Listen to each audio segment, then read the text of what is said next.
على رسول الكريم أما بعد قال النبي صلى الله عليه وسلم البسوا من ثيابكم البياس فإنها من خير ثيابكم وكفنوا فيها موتاكم رواه الترمذي. وقال رسول الله صلى الله عليه وسلم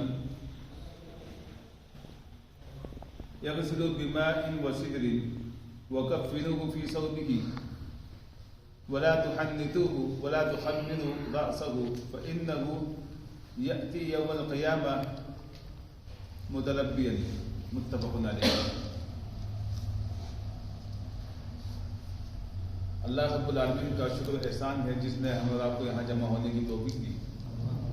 اللہ رب العالمین سے ہم اور آپ دعا کریں رب العالمین ہمیں ہمارا یہاں بیٹھنا قبول فرما اور آخرت میں ذریعہ نجات بنا دے. آمین.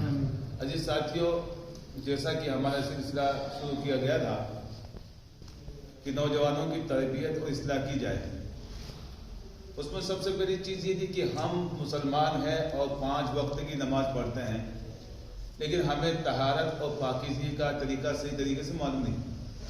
اس لیے ہم نے پہلے وضو کا طریقہ اور غسل کا طریقہ بتلایا. وضو کا طریقہ آج پھر انشاءاللہ دوبارہ آئے گا، کیونکہ میت کو جب غسل دیتے ہیں تو اس میں بھی وضو کیا جاتا ہے.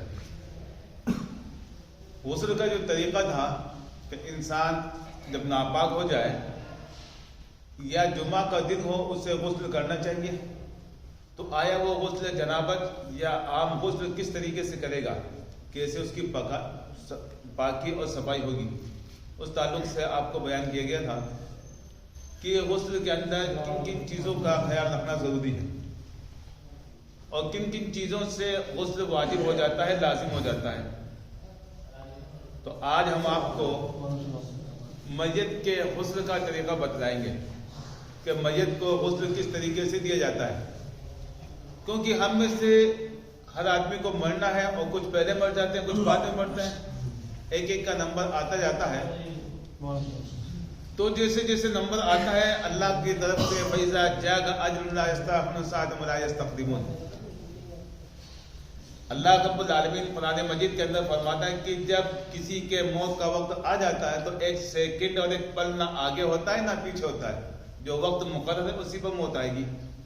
اب ہم کہتے ہیں فلاں کو ایکسیڈنٹ ہو گیا یا فلاں آدمی کو ہارٹ اٹیک ہو گیا، فلاں کو یہ ہو گیا، فلاں کو یہ ہو گیا. ٹھیک ہے، وہ جو بھی کچھ ہوا ہے، لیکن جب اللہ کا حکم آ جاتا ہے تو اس کے پہلے سے کچھ بھی نہیں ہوتا. جب اللہ کا حکم ہوگا تبھی اسے موت آئے گی، اس کا سانس بند ہوگا. تو موت کے آنے سے پہلے ہمیں موت کی تیاری کرنی ہے. اور جب کسی کو موت آتی ہے تو کچھ تھوڑا سا ہم غسل کرنے سے پہلے، غسل دلانے سے پہلے میت کے تعلق سے ہم جان لیں کہ جب آخری وقت اس کا ہو، عام طور سے جو آدمی مرتا ہے وہ کسی بیماری یا کمزوری کی وجہ سے یا پھر جو ہے اس نے کچھ نہ کچھ وجہ ہوتی ہے کہ وہ آدمی ہم یہ لگا دیتے اندر کہ یہ آدمی اب مرنے والا ہے. ایکسیڈنٹ ہو گیا، ہارٹ اٹیک ہو گیا، کوئی اور بیماری کی وجہ سے اچانک مر گیا، وہ ایک الگ بات ہے. اور اچانک کی موت سے اللہ کے نبی صلی اللہ علیہ وسلم نے پناہ مانگی کہ اللہ اچانک کی موت سے مجھے محفوظ کر. کیونکہ جب اچانک موت آتی ہے آدمی کا کس کس کا دین دین باقی ہے وہ نہیں بتا پاتا. کوئی وصیت وہ کرنا چاہے نہیں کر پاتا ہے، یا کسی کو کچھ دینا چاہے وہ دے نہیں پاتا ہے، کسی سے کچھ کہہ بھی نہیں پاتا ہے. تو اچانک کی موت سے اللہ کے نبی صلی اللہ علیہ وسلم پناہ مانگے. اللہم انی اعوذ بک من موت الفجاء. اللہ میں تیری پناہ چاہتا ہوں اچانک کی موت سے. تو اچانک موت آ جائے یہ بات الگ ہے، لیکن عام طور سے جو موت ہوتی ہے کسی بیماری کی وجہ سے، کچھ آدمی بستر میں پڑے رہتے ہیں، کچھ جو ہے چلتے پھرتے ہلکا پھلکا بیمار ہوتے ہیں، سانس نکل جاتا ہے. جب آدمی بیمار ہو جائے تو اللہ کے نبی صلی اللہ علیہ وسلم کا فرمان کہ تم اپنے بھائی کی مریض کی عیادت کرو. ایک مسلمان کے دوسرے مسلمان پر جو 5 حق ہے یا 6 حق ہے، ان میں سے ایک حق یہ بھی ہے کہ جب کوئی بیمار ہو جائے تو اس کی عیادت کے لیے، یعنی اس کی مزاج پرسی کے لیے، اس کے حال چال معلوم کرنے کے لیے اس کے پاس جائے. دوسرا اس کا جو حق بنتا ہے وہ یہ کہ جب وہ سلام کرے تو اس کا سلام کا جواب دے. تو جو مسلمان کے 5 حق یا کسی حدیث کے 6 بھی الگ الگ موقع پر اللہ کے نبی صلی اللہ علیہ وسلم نے مختلف بتائے. تو ان میں سے یہ بھی کہ جنازے میں کسی کا انتقال ہو جائے تو اس کے جنازے میں شریک ہو. تو ہم جب بیمار ہو جائے اس وقت اس کے پاس جائیں اور وہاں جا کر کے ایک تو زیادہ دیر نہ بیٹھے, وہاں بیٹھ کے فالتو باتیں نہ کریں, بلکہ وہاں جائیں اور اس مریض کے پاس میں بیٹھ کر کے ایسی باتیں کریں جس سے اس کے دل کو تسلی ہو اور اس سے یہ خوشی ہو کہ ہمارے پاس میں کوئی آدمی آیا ہے. وہاں بیٹھ کر کے فالتو باتیں ہوتے ہیں, فلاں کو ایسا ہو گیا تھا, فلاں کو ایسا ہو گیا تھا, فلاں کو ایسا ہوا تھا, فلاں ایسا ہوا تھا, یہ باتیں نہیں کرنی ہے. اللہ کے نبی صلی اللہ علیہ وسلم کا طریقہ تھا کہ آپ جب کسی مریض کے پاس جاتے تو وہاں پر لا بأس طہور انشاءاللہ, اللہ نے چاہے مریض بیماری ختم ہو جائے گی تو وہاں جا کر کے دعا کریں اور مریض کے پاس دعا کریں تاکہ اللہ آپ کی دعا کو سن لیں اور وہ آدمی جو مریض ہے وہ شفا یابی حاصل کر لیں. دوسرا مریض کے پاس میں فرشتے بھی ہوتے ہیں, جب تم اچھی باتیں کرو گے تو فرشتے اس پر آمین کہتے ہیں. تو یہ تھا بیمار پرسی کرنے کا. اب جب آدمی آخری وقت اس کا آ جائے مرنے کا کہ اب یہ اندازہ ہم لگا لیں گے کہ اب مرنے والا ہے اور اس کی پہچان کیا ہے, وَالْتَفَّتِ السَّاقُ بِالسَّاقِ إِلَىٰ رَبِّكَ يَوْمَئِذٍ الْمَسَاقُ. قرآن مجید کے اندر اللہ نے بیان کیا وَالْتَفَّتِ السَّاقُ بِالسَّاقِ إِلَىٰ رَبِّكَ يَوْمَئِذٍ الْمَسَاقُ. یہ جو پنڈلی ہوتی ہے نا, یہ پنڈلی, یہ دونوں آپس میں قریب ہو جاتی ہے, مل جاتی ہے.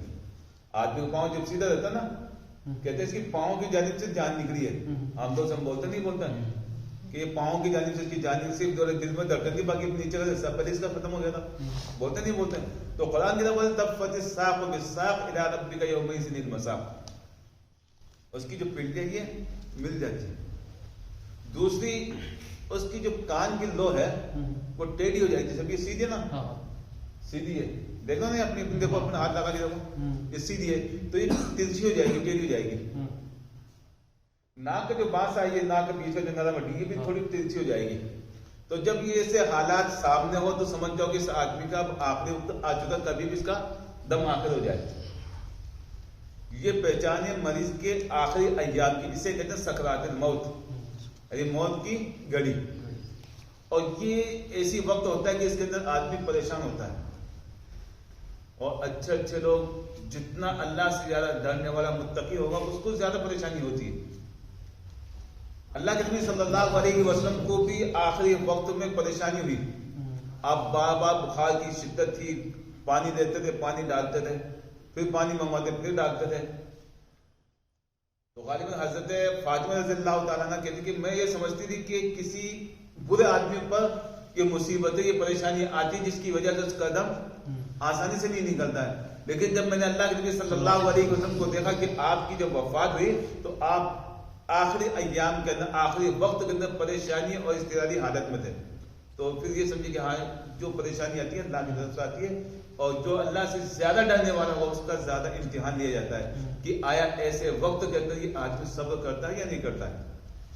تو یہ تو ہو گیا میت کا انتقال ہونے سے پہلے. اس کی بیماری کی ہم تیمارداری کریں گے. دوسرا اس کے پاس جائیں تو وہاں اچھی بات کریں اور اس کو ایسی بات کریں تاکہ وہ دل کے اندر اس کو تسلی ہو. دوسری بات کہ جب اس کی حالت ہمیں پتہ ہو جائے کہ اس کی پنڈلیاں جو ہے مل چکی ہے, یہ کان کی دو ٹیڑھی ہو رہی ہے, ناک کا بانسا ٹیڑھا ہو رہا ہے, تو وہاں بیٹھ کر کے ہم اچھی باتیں کریں اور اس کے پاس بیٹھ کر کے لا الہ الا اللہ محمد رسول اللہ پڑھیں. حدیث میں آتا ہے لقنوا موتاکم لا الہ الا اللہ, اپنے مرنے والوں کو لا الہ الا اللہ کی تلقین کرو. تو اس کا یہ مطلب نہیں کہ وہاں بیٹھ کے کلمہ پڑھ کلمہ پڑھ کلمہ پڑھ, ایسا نہیں کرنا, بلکہ وہاں اس کے سرانے بیٹھ جائیں اور پڑھے لا الہ الا اللہ محمد رسول اللہ, تاکہ جو مرنے والا ہے وہ آپ کی آواز سن کر کے خود بولنے لگے.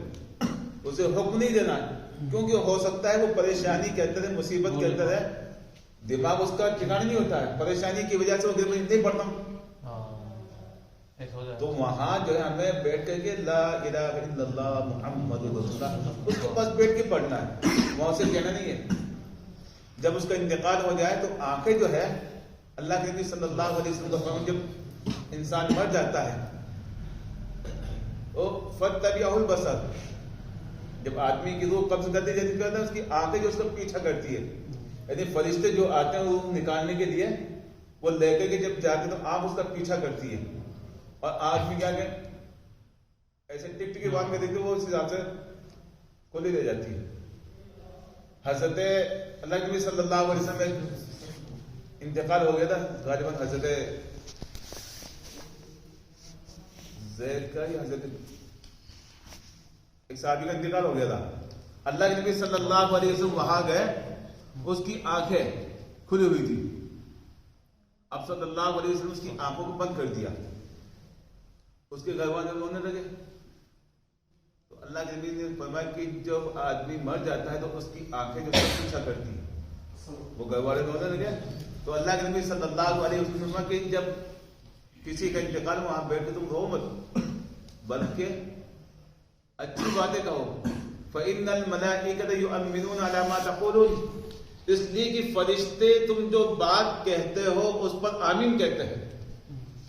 مسجد کے پاس بیٹھ کے ہم اچھی بات کریں گے تو کیا ہوگا؟ فرشتے آمین کہیں گے، ہم دعا کریں گے اللہ اس کی مغفرت فرما، اللہ اس کو بخش دے، اللہ اس کے گناہوں کو معاف فرما، تو فرشتے کہیں گے آمین آمین۔ اگر ہم والوں گے ارے بار ہے میرا ایسا ہو گیا، ارے بار ہے میرا ایسا بنا نہیں تھا، میرا وہ تھا، میرا وہ، چلائیں گے تو یہ چیزیں غلط ہے۔ اور دوسری حدیث کے اندر آتا ہے کہ جو آدمی کسی مرنے والے پر روئے گا تو مرنے والے کو اس کا عذاب ہوتا ہے، چیخ چیخ کر کے اس کا نام لے لے کر کے رونا یہ غلط ہے۔ اگر کوئی آدمی اس انداز سے روتا ہے تو مرنے والے کو عذاب ہوتا ہے، جبکہ قرآن کرے وَلَا تَزِرُ وَازِرَةٌ وِزْرَ أُخْرَىٰ، کوئی کسی کا بوجھ نہیں اٹھائے گا، ادھر حکم ہو رہا کہ اس کو عذاب دیا جائے گا۔ تو اس کا محدثین نے یہ بتایا کہ جو آدمی جانتا ہے کہ ہمارے گھر والے ہمارے معاشرے کے اندر سماج کے اندر ایسا کہ میرے مرنے کے بعد یا کسی کے مرنے کے بعد اس کے گھر والے زور زور سے نام لینے کے چلاتے ہیں اور روتے ہیں، اور وہ چاہتا ہے کہ میرے مرنے کے بعد بھی میرے گھر والے ایسے روئیں، تو اس کو عذاب ملے گا۔ کہتا ہے جب کس کے اندر بھی رو مت، چلاؤ مت، ایسے ایسے مت کرو، مردے کو عذاب ہوتا ہے۔ اگر وہ آدمی یہ چاہتا ہے کہ ہاں میرے مرنے کے بعد میں ایسا ہو، یا اس نے وصیت کی ہے کہ میرے مرنے کے بعد تم خوب زور زور سے چلا چلا کر کے رہو، جیسے زمانے جاہلیت میں تھا کہ جب کسی کا انتقال ہو جاتا تو خوب جو ہے سینوں کو پیٹتے، جیسے کوئی بال نوچ رہا، کوئی کپڑے پھاڑ رہا، کوئی کچھ کر رہا، کوئی کچھ کر رہا، تو اس زمانے میں تھا۔ اللہ نے منع کر دیا کہ جب کسی کا انتقال ہے تم کہو انا للہ و انا الیہ راجعون، اس دعا کو یاد کر دیجیے۔ جب بھی آپ کو کوئی مصیبت پریشانی آئے تو دعا پڑھنی انا للہ، بولیے انا للہ و انا الیہ راجعون، یعنی ہم اللہ کے اور ہمیں اللہ ہی کی طرف لوٹ کر کے آنا ہے، یعنی جو مصیبت جو پریشانی ہمیں آئی ہے کہ اللہ کی طرف سے، ہم اللہ کے بندے ہیں اور ہمیں اللہ ہی کے پاس لوٹ کر کے جانا ہے۔ تو جب کسی کا انتقال ہو جائے، خبر ہے کہ فلاں کا انتقال ہو گیا تو انا للہ و انا الیہ راجعون کہے۔ ابھی کچھ دن پہلے کسی کا انتقال ہوا تھا تو اعلان کیا گیا مائک سے، تو منع کبھی اعلان مت کرو۔ تو کیا مرنے والے کا اعلان کیا جا سکتا ہے یا نہیں؟ کسی کا انتقال ہو جائے تو اس کے مرنے کی خبر اس کے رشتہ داروں کو، عزیز و اقارب کو، دوست و احباب کو دی جا سکتی ہے۔ نجاشی کا جب انتقال ہوا تو اللہ کے نبی صلی اللہ علیہ وسلم صحابہ کرام کو بتا دی، حضرت جعفر رضی اللہ تعالیٰ عنہ شہید ہوئے تو اللہ کے نبی صلی اللہ علیہ وسلم کے مرنے کی اطلاع ان کے گھر والوں کو اور دوست و احباب کو، تاکہ وہ لوگ آئیں اور ان کے جنازے میں شریک ہوں۔ لیکن ایک اعلان جو زمانے جاہلیت کے اندر ہوتا تھا یا کچھ جگہوں پر آج بھی تو خوب محلے کے اندر ایک آدمی بھیج دیتے ہیں، کھڑا ہو کے یہاں پکارے گا کہ فلاں صاحب کا انتقال ہو گیا ہے، یہاں سے اس گلی کے اندر بولے گا کہ فلاں صاحب کا انتقال ہو گیا، فلاں صاحب چیخ چیخ کر کے اعلان کرتا ہے، وہ چیز غلط ہے۔ آپ کسی کو مرنے کی اطلاع دے سکتے ہیں، اس میں منع نہیں۔ اب انتقال ہو جائے تو کیا کریں گے؟ آپ اس کی آنکھیں بند کریں گے، اس کے پاؤں کو سیدھا کر دیں گے ایسے، ٹھیک ہے؟ اب یہ کیا ہے کہ پاؤں یوں بھی ہو جاتا ہے تو اس کو باندھ دیتے ہم تاکہ جو ہے یہ پاؤں قریب رہے، یعنی چوڑا نہ ہو جائے۔ اس کا جو چہرہ ہے، اب جیسے اگر جیسے مطلب میں ہوں اس طرح سے اس کو پچھم پورب میں لٹاتے ہیں تو دائنا تھوڑا منہ ایسا کرتے اس کا، یعنی دائنی طور پر، ٹھیک ہے، سیدھا ہاتھ کی طرف اس کو کرتا ہے، اس کا منہ قبلے طرف ہو جائے گا، یا پھر اس کو اتر دکن، اتر کی طرف چہرہ اور دکن کی طرف پاؤں، تو اس میں کیا ہو، جب آدمی یوں کرے گا نا تو اس کا دائیں حصہ جو اس کی کروٹ پر آ جائے گا اور یہ جو چہرہ ہے